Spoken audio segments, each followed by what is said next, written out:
Hello guys. আজি emergency extreme alert মানে emergency alert extreme কাৰ মোবাইলত আহিছে সকলোৰে মোবাইলত আহিছে চাগে ন তো গাইছ ইয়াতে লিখা আছে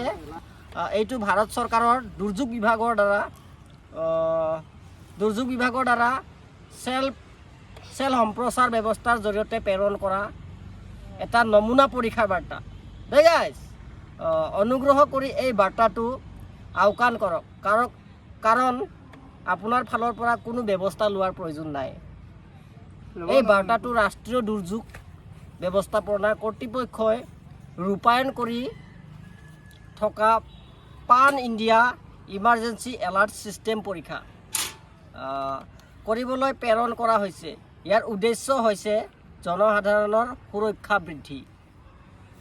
সুৰক্ষা বৃদ্ধি কৰা আৰু জৰুৰীকালীন ব্যৱস্থা সময়তে সতৰ্কবাণী প্ৰদান কৰা টাইম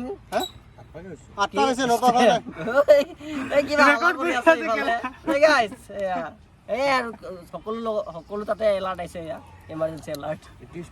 আৰু ৰানিং কৰি আছে না সেইকাৰণে মানে ইফালে কোনোবাই দৌৰি আছে বুলি কৈছে এইটো চাউণ্ড আহি গৈছে ইফালে দেখাই দিয়ে এই চা দৌৰি আছে আৰু এই কৈ আছিলা আঠপাক হৈছে বুলি কোনালে নাৰিকল হয়তো নাৰিকল তো এয়া আৰু দে গাইছ তোৰ মোবাইলতো আহিছে ন ইমাৰ্জেঞ্চি এলাৰ্ট ইয়াৰ মোবাইলতো আহিছে ইয়াৰ মোবাইলতো চবৰ মোবাইলতে আহিছে আজি মোবাইল বেয়া কৰি আহিয়ে আছে মোবাইলত চবৰ মোবাইলতে আহি আছে মোৰ মোবাইলৰ বাহিৰে চবৰ মোবাইলতে আহি আছে আহিবই হেৰি চবতে আহিব ঐ ন মই বাহিৰে চিন্তা কৰি